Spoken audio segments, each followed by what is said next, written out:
Hello students, मैं वीरू, आपका online tutor. आपका बहुत बहुत स्वागत है वीरू द पॉलिटी ट्रैक पर।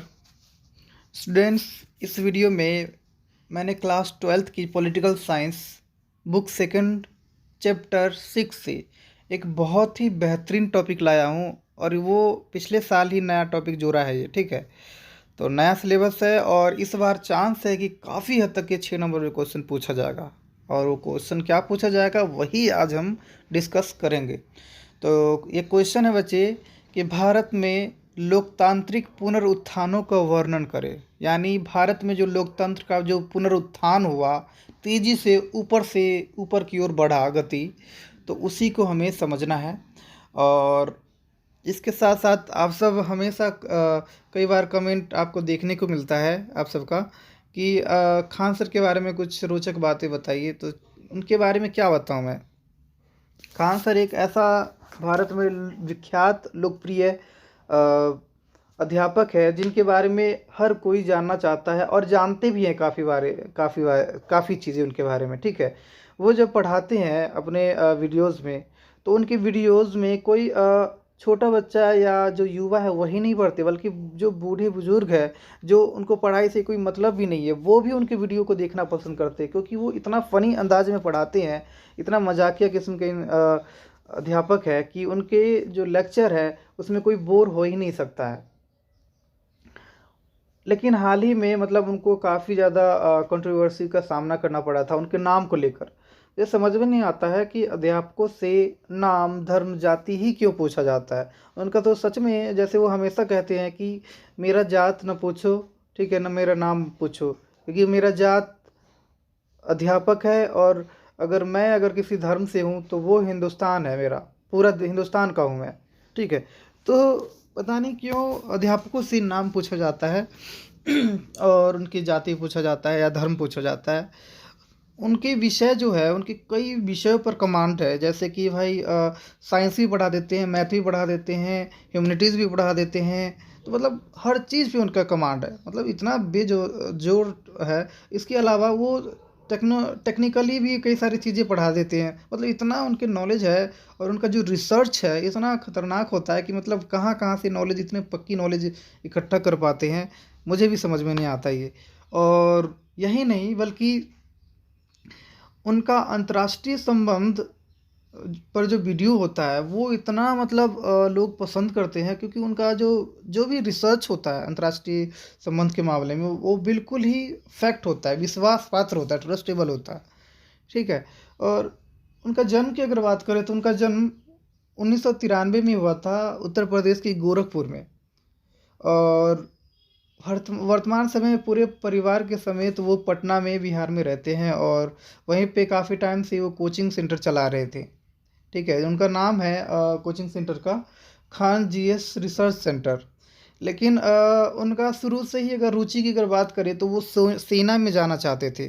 ठीक है, लेकिन उनके हाइट की वजह से उनको सेना में नहीं लिया गया। लेकिन इससे दिल बहलाने के लिए उन्होंने बच्चों को पढ़ाना शुरू कर दिया, और उनकी पढ़ाई का मतलब इतना लोहा माना गया कि वो धीरे धीरे ये पढ़ाई में ही आगे निकलते चले गए और बच्चों का फेवरेट टीचर बनते रहे। वर्तमान समय में खान सर अनेकों विद्यार्थियों का जीवन सुधार चुके हैं, जो अनेकों पदों पर, अच्छे अच्छे पदों पे जा चुके हैं बच्चे। ठीक है, उनसे मिलने भी आते हैं। और खान सर का यही कहना है कि जितना मैंने गरीबी झेला हूँ बचपन में, उतना हमारे भारत के जो बच्चे हैं वो गरीबी ना झेले। इसके लिए वो काफ़ी ज़्यादा कम फीस पर पढ़ाते हैं, और उनके एक क्लास में, मतलब एक टाइम में 2000 तक बच्चे पढ़ते हैं। ठीक है, और उनके जो ऑनलाइन जो पढ़ाते हैं अपने ऐप पे। ठीक है, तो इसकी अगर बात करें तो लाखों की संख्या में स्टूडेंट एक बार में पढ़ते हैं पूरे भारत से। तो इतना उनकी मतलब लोकप्रियता बढ़ चुका है भारत में। तो ऐसे ही नहीं बढ़ा है, वो बच्चों के लिए हमेशा ही समर्पित रहते हैं। जैसे अभी की बात करें तो रेलवे ने जो बच्चों के साथ जो धोखाधड़ी किया, रेलवे स्टूडेंट्स के साथ, ठीक है, तो उसके विरोध में खान सर कहाँ कहाँ भटके, उनके लिए सपोर्ट में कहाँ कहाँ जा के बात की उन्होंने। मतलब जो बिहार के जो दो दो रेलवे बोर्ड थे बिहार में, वहाँ पर जा के मीटिंग किए, बात किए बच्चों के सपोर्ट में, तो तब जाके उनके बातों को सुना गया। ठीक है, तो बच्चों के लिए हमेशा ही वो तत्पर रहते हैं। तो उनके बारे में सभी जानते हैं।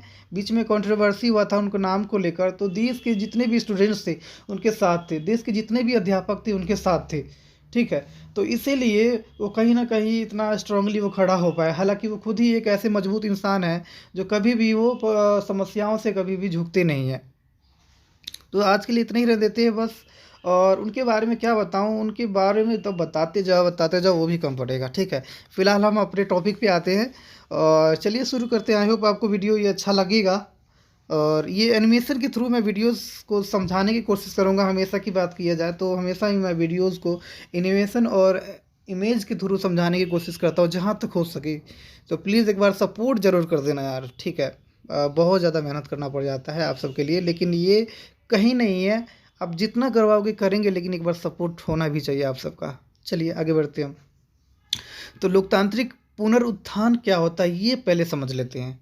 तो देश के लोकतांत्रिक राजनीति में, देश की लोकतांत्रिक शासन व्यवस्था में जब देश के जो लोगों का भागीदारी भारी संख्या में बढ़ने लगे ना, वो भी तेजी से, तो इसी को ही हम क्या कह देते हैं, लोकतांत्रिक अभ्युत्थान या लोकतांत्रिक पुनरुत्थान। एक बार फिर से कहना चाहूँगा, ध्यान से सुनना। लोकतांत्रिक पुनरुत्थान क्या होता है, तो देश के राजनीति में या देश के शासन में लोगों का बड़ी तेजी से जो भागीदारी बढ़ता है ना, उसी को हम लोकतांत्रिक पुनरुत्थान कह देते हैं। चलो अब इससे ज़्यादा नहीं बताऊंगा, क्योंकि आई होप आशा क्या मतलब आपको समझ में आ ही गया होगा। नेक्स्ट बचे, लोकतांत्रिक पुनरुत्थान की बात करें तो भारत में आज़ादी के बाद ना अब तक 3 बार देखने को मिला है। 3 बार लोकतांत्रिक अभ्युत्थान हुआ है हमारे देशों में। और कब कब हुआ है, तो पहला लोकतांत्रिक अभ्युत्थान 1950 के दशक से 1970 के दशक के बीच में देखा गया है, पहला लोकतांत्रिक अभ्युत्थान को। दूसरा लोकतांत्रिक अभ्युत्थान को 80 के दशक में देखा गया। और तीसरा लोकतांत्रिक अभ्युत्थान को 90 के दशक में देखा गया। तो बारी बारी से हम इन्हीं 3 अभ्युत्थानों को हम पढ़ेंगे और आपको मज़ा भी आएगा। मैं बार बार बोल रहा हूँ, इमेज और एनिमेशन के थ्रू समझाने की काफ़ी हद तक कोशिश करूँगा। जितना हो सके मैं चाहूँगा कि ये टॉपिक बिल्कुल क्लियर हो जाए आपको। चलो आगे बढ़ते हैं। तो पहला लोकतांत्रिक अभ्युत्थान 1950 के दशक से 1970 के दशक को कहा गया, ठीक है। ये क्यों कहा गया इस दशक को पहला लोकतांत्रिक अभ्युत्थान, क्योंकि इस दशक में देश के जो वयस्क मतदाता थे उनकी भूमिका लोकतांत्रिक शासन में बढ़ा। मतलब लोग ज़्यादा से ज़्यादा वोट डालने के लिए जाते थे चुनावों में, ठीक है। और देश के जो सरकार है, ठीक है, उसमें भागीदारी निभा रहे थे, ठीक है। तो ये इस वजह से ही इस दशक को पहला लोकतांत्रिक अभ्युत्थान कहा गया, ठीक है। अब समझते हैं कि लोकतंत्र की स्थापना कैसी हुआ था इस दशक में और क्या समस्याएं थी, और इसके बावजूद भी देश के शासन में वयस्कों की भूमिका कैसे बढ़ी वो जानते हैं हम। तो दोस्तों आपको पता होना चाहिए कि 1951 से 52 में देश में पहला आम चुनाव करवाया गया था। और जब पहला आम चुनाव करवाया जा रहा था तो उस समय हमारे देश में गरीबी और असाक्षरता व्यापक मात्रा में देश को जकड़ा हुआ था, ठीक है। और देश में चुनाव करवाने के लिए देश का शहरीकरण, आधुनिकीकरण, साक्षर होना और तकनीकों का मतलब एडवांस तकनीकों का विकास होना ज़रूरी था। लेकिन ये सब ना होने की वजह से देश में चुनाव करवाना बड़ा ही मुश्किल कार्य था, ठीक है। ऊपर से जनसंख्या इतना बड़ा था, भूभाग इतना बड़ा था, इतनी बड़ी भूभाग वाले देश में चुनाव करवाना आसान नहीं था, ठीक है। तो इसलिए पश्चिमी विचारक जो थे उनका भी कहना था कि भाई भारत में लोकतंत्र की स्थापना तो हो ही नहीं सकता है, क्योंकि यहाँ पे ना तो साक्षरता है, मतलब लोग ज़्यादा शिक्षित नहीं है। क्योंकि उस समय भारत में सिर्फ 15% ही लोग पढ़े लिखे थे, जो सिर्फ अपना नाम लिख सकते थे, ठीक है, और पढ़ सकते थे। तो साक्षरता की इतनी कमी था, बेरोजगारी था, गरीबी था, महामारी था, ठीक है। तो और पैसों की इतना तंगी था देश के अंदर कि देश में लोकतंत्र की स्थापना करना बहुत ही जटिल कार्य था। इसके बाद भी भारतीय नेताओं ने बीड़ा उठाया कि भाई हम देश में लोकतंत्र की स्थापना करेंगे ही करेंगे, ठीक है, किसी भी हालत में। और आखिरकार वो चुनाव करवाते हैं, सफलपूर्वक करवाते हैं। सफलतापूर्वक चुनाव करवाने में 6 महीना लग जाता है हमारा पहला आम चुनाव को, ठीक है। पहला आम चुनाव हो जाता है ठीक है? इसमें लोगों को समझ में नहीं आता है कि भई लोकतंत्र क्या होता है, लोकतंत्र से क्या होगा?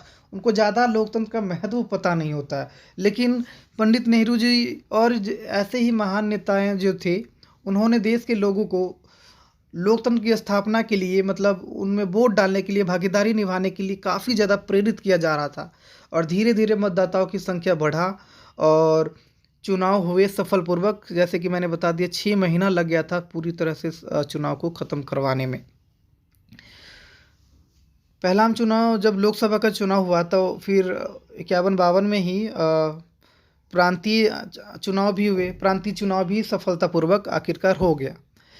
पहला आम चुनाव, दूसरा आम चुनाव, तीसरा आम चुनाव, समय बीतता गया, होता रहा। लेकिन क्या हुआ कि 5वां आम चुनाव में इंदिरा गांधी ने बड़ी भारी बहुमत से जीत हासिल कर ली थी। और इसी चुनाव में 1975 में अगर बात करें तो 1975 में वो देश में आपातकाल लगा देती है। यह आपातकाल लगभग 2 साल चलता है, 75 से 77 तक, लगभग 2 साल। और इस आपातकाल के दौरान इंदिरा गांधी लोगों पर अनेकों अत्याचार करते हैं, उनके अधिकारों का, उनके स्वतंत्रताओं का हनन करते हैं, जिससे ये जो सरकार है लोकतांत्रिक सरकार ना रह कर ये तानाशाही सरकार बन जाता है। लोगों को पहले लोकतंत्र का महत्व नहीं पता था, लेकिन जब लोकतांत्रिक शासन का ढांचा नष्ट हुआ ये आपातकाल के दौरान, उनके अधिकारों का हनन हुआ, उनके ऊपर अत्याचार हुआ, तो उनको समझ में आया, देश की जनता को समझ में आया कि लोकतंत्र हमारे लिए कितना है महत्वपूर्ण है। और जब आपातकाल समाप्त हुआ तब तब क्या हुआ? तब ये हुआ कि लोग हैं पहली बार विपक्षी दल को मौका दिया था और पहली बार विपक्षी दल का सरकार बना। लेकिन ये ज़्यादा सालों तक चला नहीं, वो अलग बात है। लेकिन यहाँ पर लोगों को समझ में आया कि लोकतंत्र का महत्व क्या है और इसलिए लोगों ने सबक ली कि भाई एक अच्छा लोकतांत्रिक शासन की स्थापना के लिए उन्हें सदैव अपने अधिकारों, अपने कर्तव्यों के प्रति जागरूक रहना पड़ेगा और सरकार के कार्यों पर कड़ी पैनी नज़र रखना पड़ेगा। ठीक है? तो आई होप समझ में आ गया होगा, ये पहला लोकतांत्रिक अभय उत्थान। ठीक है? और वीडियोज़ वगैरह जो है आप सबको इसका जो नोट्स है आपको पूरी तरह से आपको वीडियो के लास्ट में मिल जाएगा, तो प्लीज़ एक बार लास्ट में स्क्रीनशॉट ले लीजिएगा। फिलहाल अभी जस्ट हम समझने की कोशिश करते हैं। दूसरा लोकतांत्रिक अभय उत्थान 1980 के दशक को माना जाता है। 1980 के दशक में क्या होता है कि मतलब इसको दूसरा लोकतांत्रिक अभय उत्थान कहा गया। तो दूसरे मतलब 80 के दशक में देश के शासन व्यवस्था में निम्न वर्गों का, निचले जो तबके के जो वर्ग थे, मतलब गरीब वर्गों का या पिछड़े जातियों का भूमिका देश के शासन में काफ़ी तेज़ी से बढ़ने लगी 80 के दशक में। और इसी वजह से 80 के दशक को कहा गया दूसरा लोकतांत्रिक पुनरुत्थान। क्यों कहा गया एक बार फिर से बता देना चाहता हूँ। 80 के दशक में पिछड़े वर्गों का भूमिका लोकतांत्रिक शासन में बढ़ना शुरू हो गया था। ठीक है, चलो आगे बढ़ते हैं हम। तीसरा लोकतांत्रिक पुनरुत्थान किसे कहा गया? तो तीसरा लोकतांत्रिक पुनरुत्थान की अगर बात करें तो 1990 के दशक को कहा गया। और ये लोकतांत्रिक पुनरुत्थान 2 वजहों से कहा गया। पहला ये कि भाई 90 के दशक में मैं यानी कि 1991 में हमारे देश में पहली बार बड़े स्तर पे वैश्वीकरण, उदारीकरण और निजीकरण का नीति पहली बार बड़े स्तरों पर अपनाया गया था। और इस वजह से हमारी जो अर्थव्यवस्था था, ठीक है, वो बाजार मूलक अर्थव्यवस्था के रूप में तब्दील हो रहा था और देश की अर्थव्यवस्था प्रतियोगात्मक बन रहा था। यानी कि हमारी अर्थव्यवस्था प्रतियोगिता के द्वारा बढ़ने पे बल देने लगा। ठीक है, क्योंकि निजीकरण आ जाने के बाद प्रतियोगिता देश के अंदर बढ़ जाता है, 2 उद्योगों के बीच में, कंपनियों के बीच में। ठीक है, तो पहला कारण ये था, ठीक है, 90 के दशक को लोकतांत्रिक पुनरुत्थान कहने का। और दूसरा रीज़न ये था कि 90 के दशक से देश के जो युवा वर्ग है, ठीक है, उनकी भूमिका देश के शासन में बढ़ गया, देश के युवा वर्ग का। ठीक है, क्योंकि इस समय क्या हुआ कि 90 के दशक में देश के जो 18 साल के जो आयु के जो बच्चे हैं, वयस्क मतदाता हैं, उनकी भूमिका देश के शासन में बढ़ने लगा। सिर्फ वोट डालने का ही नहीं बल्कि देश के कार्यों सरकार के कार्यों पर कड़ी पैनी नज़र रखने में भी ये युवा वर्ग रुचि दिखाने लगे। और ये एक ऐसा वर्ग है वर्तमान समय में कि किसी भी सरकार को बदलने की ताकत रखता है।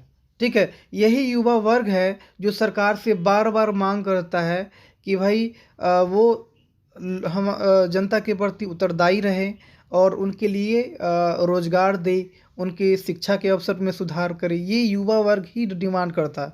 तो युवा वर्ग आज हमारे देश में एक महत्वपूर्ण तबका है जो देश के शासन में सबसे ज़्यादा रुचि दिखा रहे हैं। तो दोस्तों, आई होप आपको ये वीडियो अच्छा लगा होगा। अगर अच्छा लगा होगा तो प्लीज़ लाइक शेयर कमेंट और सब्सक्राइब भी ज़रूर कर देना। Thank you so much.